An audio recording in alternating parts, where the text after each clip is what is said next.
Offensively, South Carolina will not look good on paper against most people, but that's been the way the trend has been until recently when they've been more efficient. Defensively, over the course of the year, their strengths match up with Mississippi State's. They don't take a lot of threes. They don't make a lot of threes. What they do plays into what South Carolina does. I'm telling, if they can be efficient offensively again, and I keep going back to this offensive rebounding thing because Mississippi State gets a ton.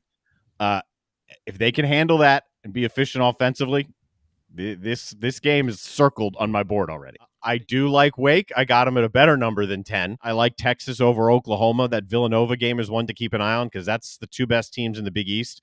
Providence has been getting really lucky. Duke, for some reason, continues to be a little bit undervalued. They were undervalued against Louisville. I think they're undervalued again tonight against Notre Dame. And we've talked a lot about efficiency on offense for South Carolina and how that's a key, because if that's a disaster like it has been at times, then the defense is throw it out the window basically, because it's just a boat race going back and forth.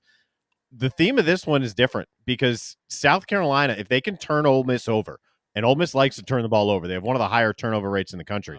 If they're generating turnovers, if this is a South Carolina lockdown Frank Martin thing, that's going to then feed into their offense tonight. And that this line at 4, I'm talking myself basically into South Carolina because I don't see any way that Ole Miss puts up huge numbers unless South Carolina is not active defensively and they're getting clean looks. That's the only way that this game extends for Ole Miss. Otherwise, this game should be a close game. One of the reasons the SEC is so good is because every team, like metric wise, is off the charts. The top half of the league defensively is off the charts. Ole Miss is off the charts too, but it's on the opposite direction. It is not an active defensive team, so it shouldn't really fluster South Carolina offensively.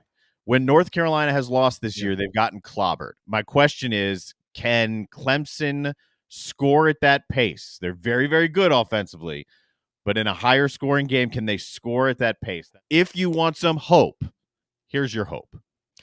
Kentucky's last 4 SEC wins have been by an average of 6 points. They're 1-4 against the spread in their last 5 SEC games, and they're 3-5 against the spread on the road.